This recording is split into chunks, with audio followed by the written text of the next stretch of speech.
This is Edward October, host of OctoberPod on YouTube. Hear that jingle jingle? It could be Kris Kringle, or a home invader looking for an open window, a jilted lover looking for revenge, or a disgruntled coworker hoping to spike your eggnog with arsenic. The girls of our true crime podcast are always on Santa's nice list, but the crimes they discuss are very naughty indeed. Listener discretion is advised. Merry Christmas to Jen and Cam of our True Crime podcast and all of their listeners from Mike and Beck of Brew Crime. We hope you all have a crime-free holiday. We wish you a crappier winter. We wish you a crappier winter. We wish you a crappier winter and a happy new year. Good stories we bring to you and your friends. Good stories for winter and a happy new year. So bring us some beer and true crime. So bring us some beer and true crime. So bring us some beer and true crime and bring it right here.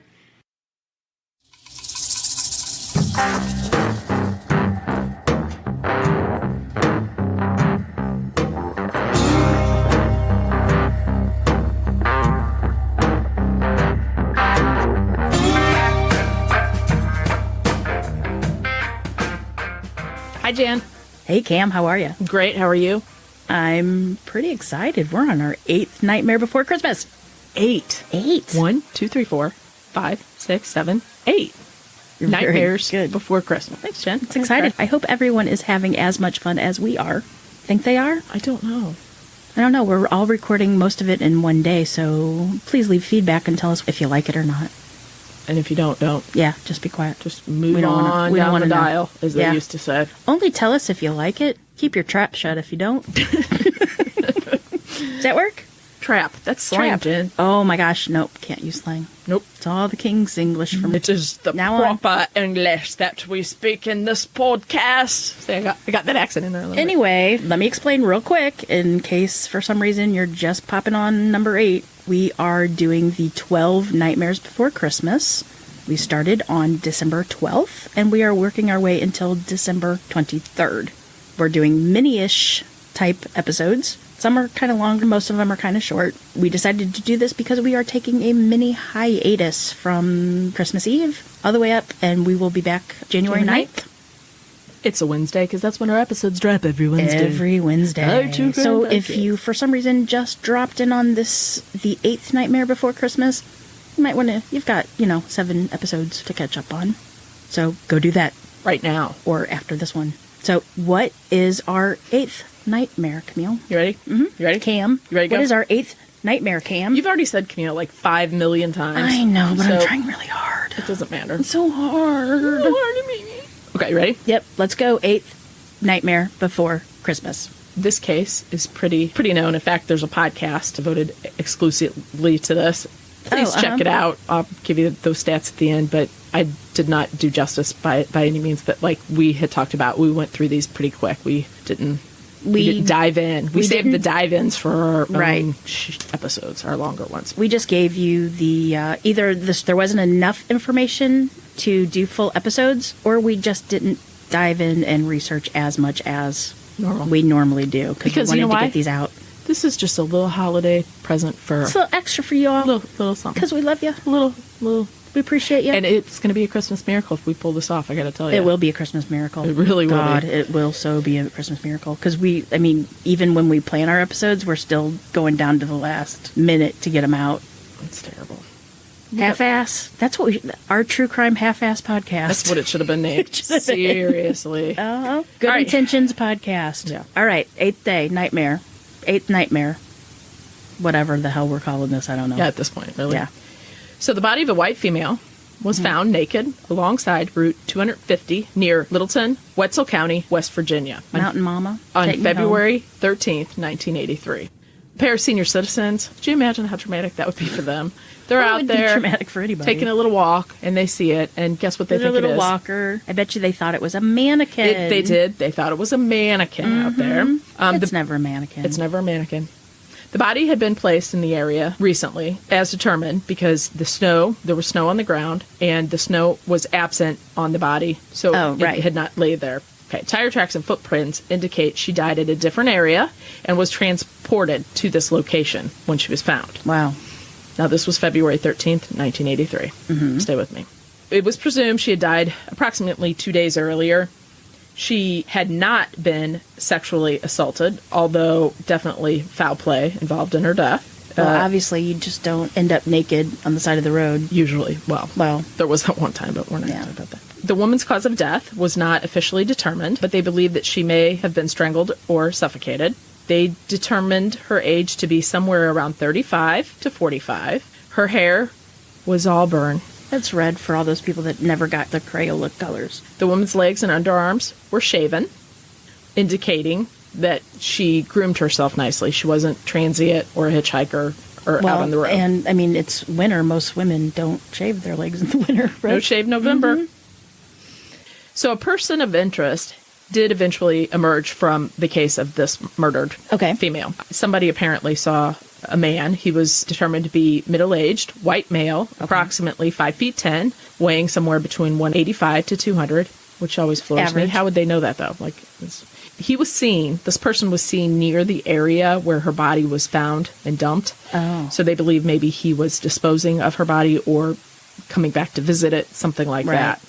Police, however, are skeptical that this woman was the victim of the subsequent killings we're going to talk about right now. Oh. Next up, the body of 28-year-old Lisa Nichols, who also used the last name Jarvis. Oh, yeah. Family name for me.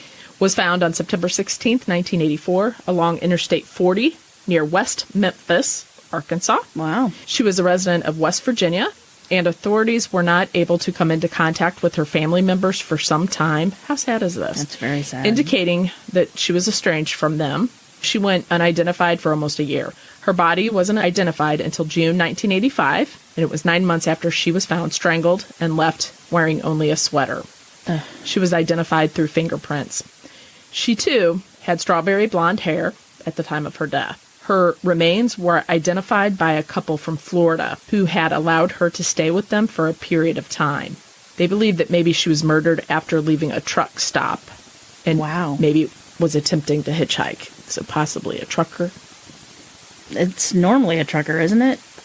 Yeah. Or the high probability of... January 1st, 1985. A bound body was found at the roadside near Jellicoe, Tennessee, in Campbell County on Interstate 75. Although her murder occurred about 3 days before, presumably somewhere around December 30th, she was already in the advanced stage of decomposition. Oh. Now, like the others, she had short red hair, and it was somewhat curly. They determined that she was somewhere between the ages of 17 and 25, but she could have been as old as 30. The victim was found clothed with a tan pullover, a shirt, and jeans. This Jane Doe, had green or hazel eyes, which could not be positively confirmed as the certain color because of the state of her body. The young woman also had freckles, various scars, and burn marks on her body, and was 2.5 to 5 months pregnant when she was strangled. Now, here's the good part. It was announced on September 6th, 2018, this year. The victim had been identified as Tina Marie McKinney, farmer of Indiana. Fingerprinting was the method of IDing her. She was 21 at the time of her death and was last seen in Indianapolis accompanied by a trucker headed to Kentucky. Eastbound and down. Rolling up and trucking. Yeah. We're going to say, well, they can't say it. I used to love that song. I know. Okay. Farmer had one daughter prior to disappearing in 1984. She was reported missing by her family, yet authorities in Indiana did not enter her into the national databases, as there was no law in that state, like the others, which required them to do so. What? Right? Why would you do that? I don't know. One of those, well, she was a troubled... Was she troubled? Well, I'm sure you... Wow. The next victim was found in Campbell County on April 3rd, 1985. Her hair color is unknown. They did not know if she was, in fact, a victim of the redhead murders. These are referred to as the redhead murders. Why did they not know the color of her hair? She was believed to have died between 1981 and 1984, 1 to 4 years before. Now, unlike the other victims... Didn't have hair. Or skin. It's, yeah. Or anything. Yeah. Unlike the other victims, she was younger, between 9 and 15 years old. Most of the others were estimated to be at least over 16 years old. She was located by a passerby about 200 yards off of Big Wheel Gap Road, which is 4 miles southwest of Jellicoe. The cause of the girl's death is unknown, as her remains were partial, but still determined to be a homicide. 32 bones, including her skull, were all recovered from the scene. Her skull allowed some facial reconstruction. This is telling for later. She wore a necklace and a bracelet made of plastic buttons from clothing. There was a pair of boots recovered that were size 5, which may or may not have belonged to the victim, and a few scraps of clothing. Again, due to the condition of her body, her height, weight, eye color, and hair color were impossible to determine. Recent analysis of the victim's remains indicated that she was not native to the area she was discovered in. The test showed she was most likely born in Florida or Central Texas. Later, It's amazing how they can do that. right? Just amazing. Later relocating to the Midwest or Rocky Mountain states, even the Southwest or Pacific coast. So the skeletonized? Yeah, that's right. The skeletonized body of a red-haired female was located on March 31st, 1985 in Pleasant View, Cheatham County, Tennessee. She was believed to have died 3 to 5 months before, but undetermined cause of death. Her case is possibly linked to the Redhead murders because her remains were found at the side of Interstate 24 between mile markers 29 and 30. Now, unlike some of the victims, she wore clothing, a shirt, sweater, pants, and underwear. She was white, between 5 feet and 5 feet 2 inches tall. Tiny. Like me. They couldn't determine her weight. They did examine her teeth, and she had some evidence of overlapping in her teeth, so no braces. They believe that she was somewhere between 31 and 40 at the time of her death. Here we go. Up next. All right. Body of a woman who died by suffocation was found in a white Admiral refrigerator in Gray, Knox County, Kentucky on April 1st, 1985, alongside Route 25. I'm seeing a pattern. Right? The refrigerator had a decal of the words Superwoman on the front.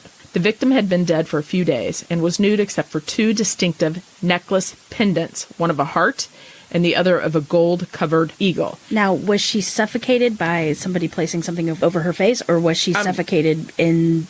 I don't think she died in there. I think she was suffocated refrigerator. and put in there. Somebody suffocated her, and she... Okay. Yeah, I mean, I believe that. The victim had been dead for a few days and was nude except for 2 distinctive necklace pendants. One was of a heart and the other of a gold-colored eagle, and 2 pairs of socks. One white and the other white with green and yellow stripes. On both feet? And when was this? It's not the What year? fad. It's Okay. Yeah, it's not the fad. I think it was one. Oh, she had 2... one her was socks mismatched. mismatched, correct. I thought she had 2 socks on each foot.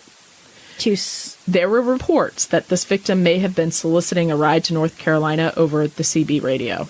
500 people attended her funeral, which was also televised. The case was a local sensation in Gray, as the town was a, quote, quiet and sleepy, end quote, place where little out of the ordinary usually happened. Isn't that always the case?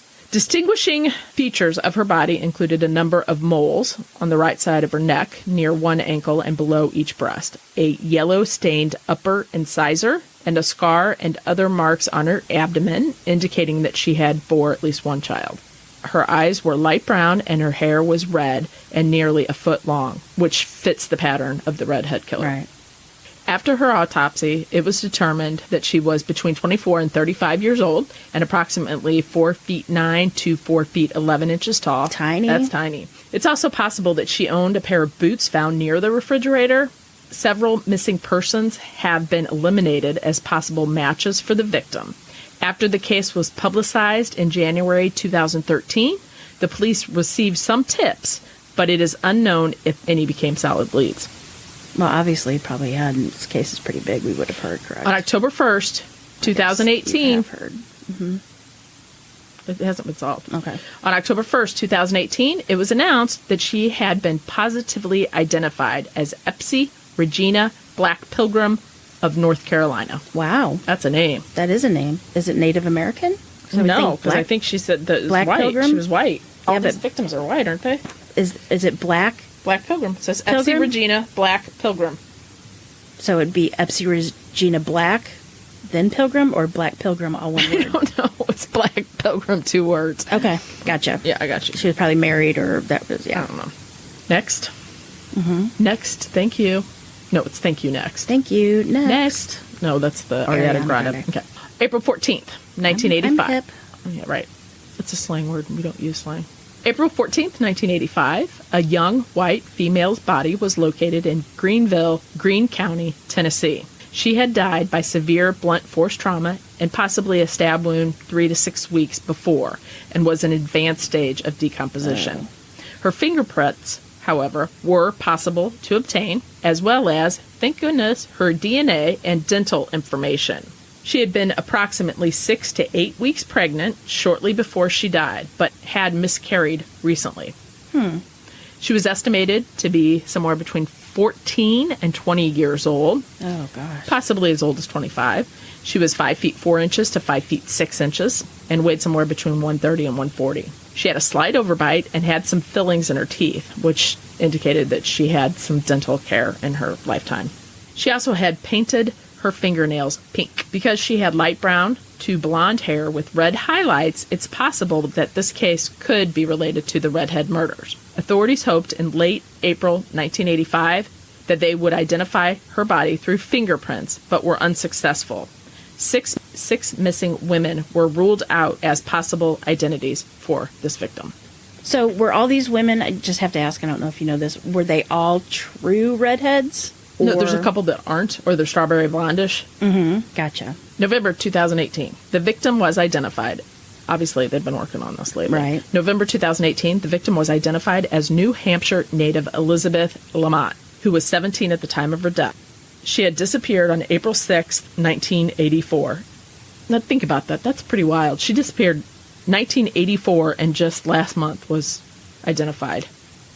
She was identified through a DNA match after a DNA profile was obtained from her family by the New Hampshire police in 2017. She had been staying at a group home in Manchester and never returned after going on a furlough. Her DNA was Did they not report her? her DNA was initially taken to compare against the adult victim of the Bear Brook murders Oh, yeah. That was a great podcast, too. as an unidentified girlfriend of the suspect was known by the same first name.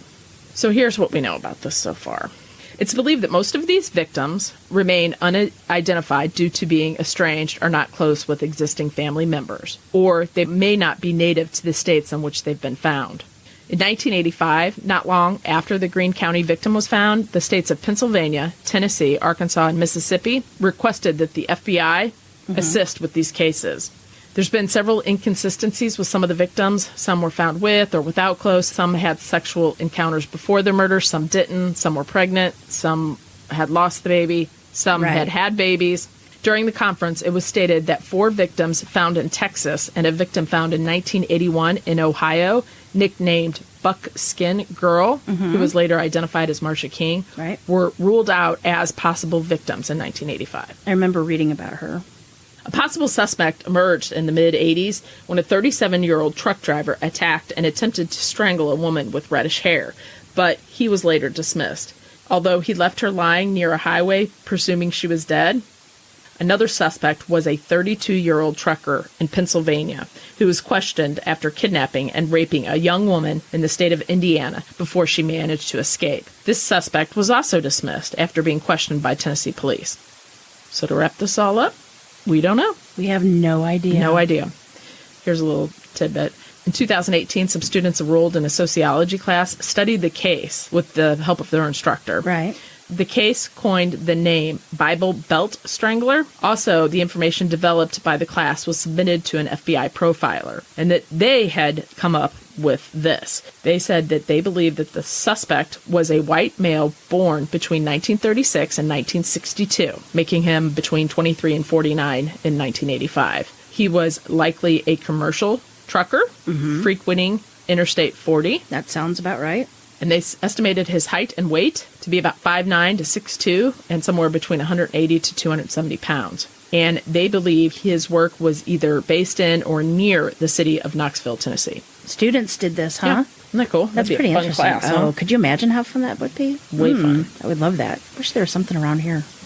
There is. We should check something out. Only if we knew a high school teacher that was I teaching know. that class next year. Well, I want a college class. Yeah, I know. That was interesting. What's the podcast? So there is a podcast called The Redhead Murders, and I would advise. It's every episode is. I mean, they obviously are diving really deep into it. I would suggest if you're interested in that, check it out. Awesome. I think it's weird that like you would just target redheads, but I guess just like anything else, right? Well, Boutros loved his feet. Yeah, you have a certain type. All right, we will see you guys tomorrow with the 9th. Night. Dun, dun, dun. Nightmare Before Christmas. So remember, lock your doors. Keep passing by those open windows. Bye-bye. Love ya. You know what else is hard? You are a pervert. This case is pretty Like me? well known. Yes, like you, exactly. Woo-wee, you've been known to a few, haven't you? Tire tracks and feet print. Footprints. Is it footprints? That's what I wrote. Oh, well, hold on. Wait, what? Oh, shit. Did Hold you on. not number them? No, because they printed out. Hold on. The second victim. That has to be this one, though, right? Well, after the first comes the second. Shut up, Jen. Hold on. First day after Christmas, my Oh, true that's love and I old. had Okay. a fight. Okay, that's old. Hold on. And so I chopped the pear tree down and burned it just for spite. And with a single Yeah, keep talking. Let me just do this. Let me figure this out real quick. I shot that blasted partridge, my true I've never even love. heard of that song. My true love gave to me. That's the only part I remember. We sang that in concert choir when I was a senior, I think. Oh, that's pretty good. I like it. This is Jennifer talking, trying to fill up airspace while Camille Her height was... does whatever. Should I read tweets? Let's read tweets. This cannot be right here. Hold on. Gamera is really neat. Gamera is full of meat. We love watching Gamera. I think I cut that means like person of interest had emerged in this case. Oh, I guess that was right. That didn't seem right though. Okay. As an employee or possibly even a customer at a bar. She was subsequently buried after a funeral took place. West Virginia authorities are skeptical if this woman was a victim of the span of killings we're going to discuss. You ran all that close together that I could not understand what. I couldn't follow it. Okay. Try it again. Would it be Jellico or Helico? Gelatin? Jello? With kitty food in it? I don't know. Gotcha. And what? I'll talk about that in a minute. Because of heat, probably. Like the others, that was January. Like Oh. the others, she had short It's Texas, right? Tennessee. Oh, never mind. Batting 100 there, girl. Oops. Sorry, you're a mess. Sorry. It's okay. Am I boring you? You're No, yawning. I'm just tired. It was announced on September 6th of this year, really Right. recently. The victim had been... 2006 of this year? I'm sorry. I'm tired too, man. Copy paste, copy paste. No, I wrote it right. I just said it wrong. Okay. Keeps I'm going. ready. What is wrong with people? Like, people are crazy. People are crazy.